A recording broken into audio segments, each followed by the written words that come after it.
everyone, and welcome back to another episode of And What Do You Do with Laura-Lee and myself. And today we are lucky to be joined by Melanie West, Director of Westmond Logistics. So thanks so much for coming on today, Melanie, and really looking forward to hearing more about your career journey and development and a bit about how you got to where you are today. So we'll kick it off with the golden question of what do you do? So Melanie, could you just tell us a bit about what your current role is and what your day-to-day looks like? Yeah, thanks ever so much for having me, Laura-Lee and Katherine. It's a real pleasure to be here today. So yeah, currently, as you quite rightly said, I'm the Director of Westmond Logistics. We are a global multimodal, it's not easy to say, logistics provider based in Bangor. We've been here about 4 years now, so fairly new, but definitely motoring our way through the market at the moment.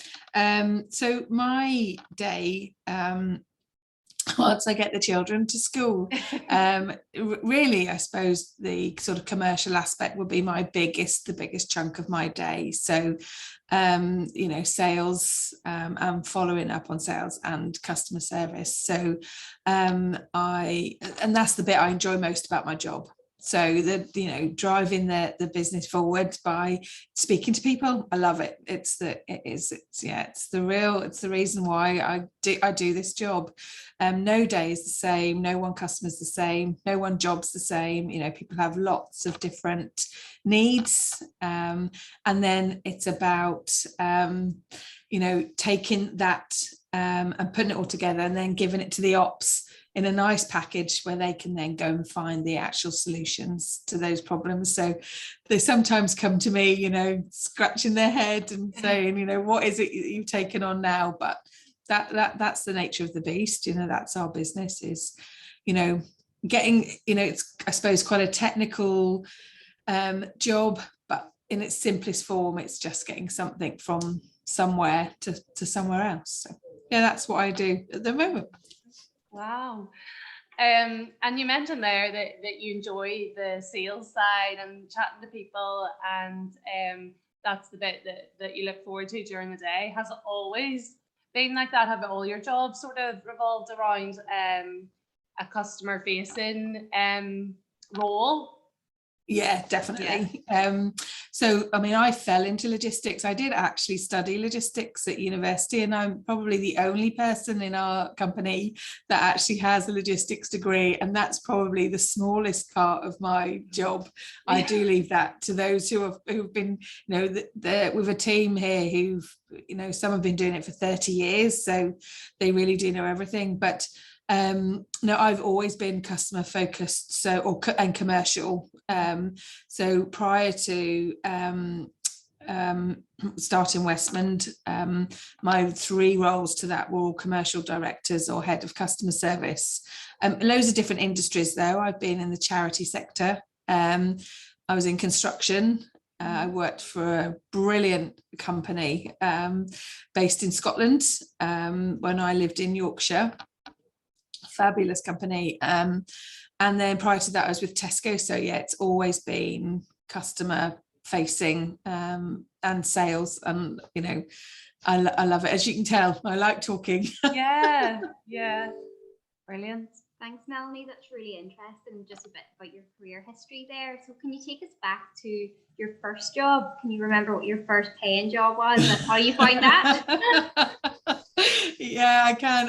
There was a couple, but my very first ever paid job, to show how old I am, I was about 7 or 8, and horses have always been a big part of my life. Yeah. And so my dad used to, God, I can't believe he did this every weekend. He would drive me up to the stables at really, really early in the morning, and I would get paid 25p for walking horses round.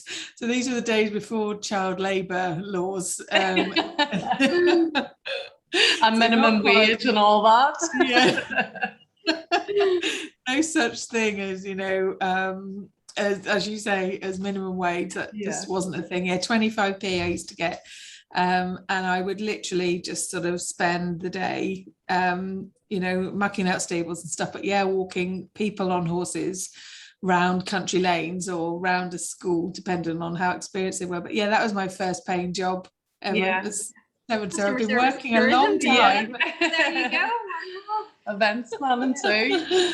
Brilliant. Well, that probably sparked you had to have confidence there to do that, to speak to the people as well that you were bringing around. So brilliant, very character built into. Well, and Katherine, my terrible timekeeping was not. I always used to get told off because I was forever late, because I would just gas so much that it would I would always be late back, and they would always get more than their time allotted because I would just talk too much. But it was, I loved it, absolutely loved it. Fab. And over your career history, would you have anything that you would recommend, or a vital piece of advice that you would give to anybody who's maybe starting out on their career journey, or maybe is looking to change jobs, anything like that? Is there any standout advice that you would give somebody about what they're going to do next? Yeah, probably a few. So someone once said to me, know your worth. Yeah. And that's really, really important, and that you feel valued, and it is tangible, rather. Definitely that feeling of being somewhere where you're valued is vital.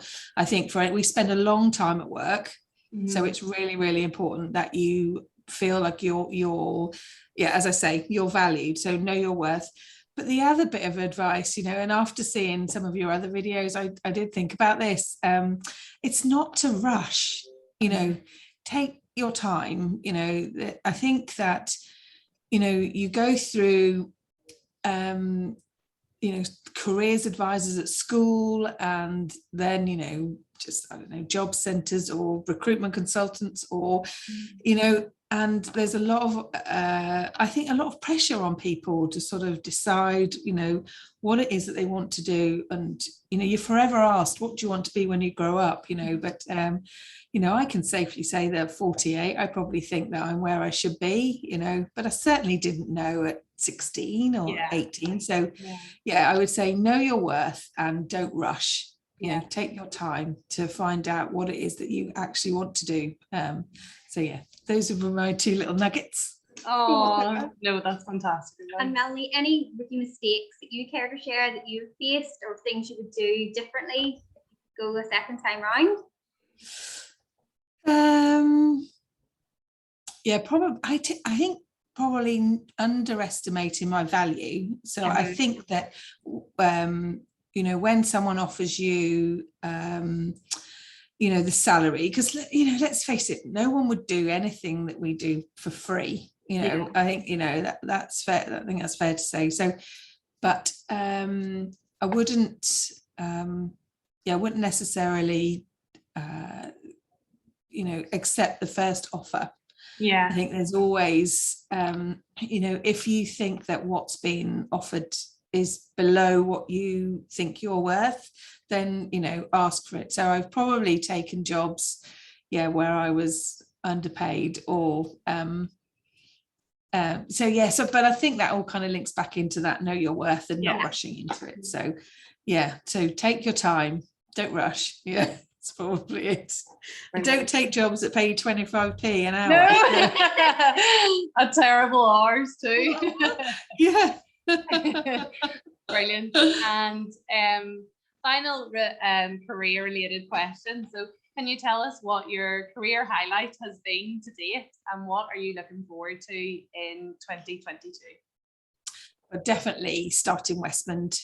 My husband and I literally sort of just jumped in at the deep end and just went, right, let's do it. I have a much higher risk willingness for risk than my husband, and it was kind of bubbling around for a little while, but when we finally decided to go for it, we just went all in.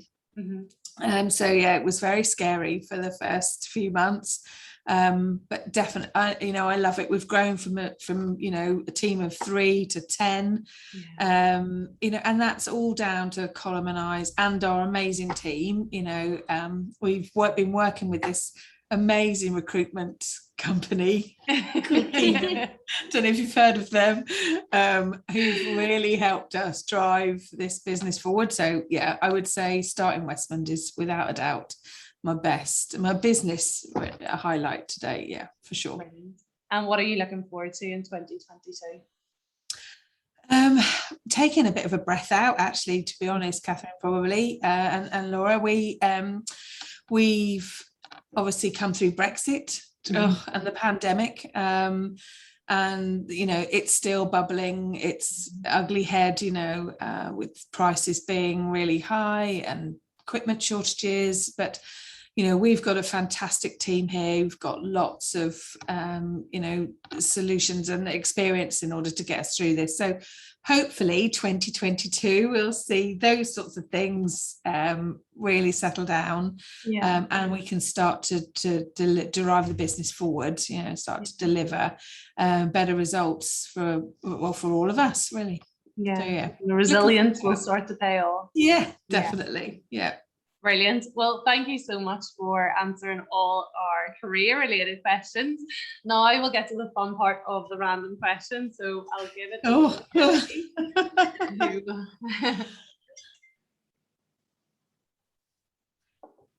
Okay, Melanie, your question is, what's your best story that happened at a wedding that you were at? I'm not sure I could probably okay, so I was, there is one. There's at this wedding, fairly small wedding, and it was very late in the day, so it actually didn't kick off till about 3 o'clock. So obviously everyone had kind of had, a few drinks before the actual wedding, but it was very relaxed and fairly informal. But the bride got up to speak, to do her speech. And she started talking about the qualities of this. The man of her dreams was, I think, the phrase she used. And she said, he's really kind, he's really sexy, and just went on and on about his qualities, and then said, but unfortunately he can't be here today. Oh, brilliant. That was just, it was brilliant. So that was hilarious. So that's probably the funniest story. It was just brilliant.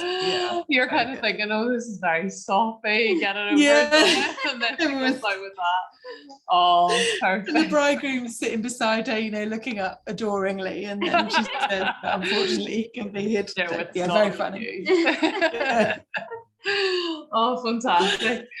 Brilliant. Well, thank you so much for coming on today, and it's been a pleasure getting to know more about you and about what's in store for Westmond going forward. So you have come through a very difficult period over the last 18 months, as well as Brexit. So congratulations on everything so far, and yes, thank you again for coming on today, and looking forward to all our viewers seeing the episode. Brilliant. Listen, thanks ever so much for inviting me. No problem at all. Thanks, you. Bye. Bye-bye.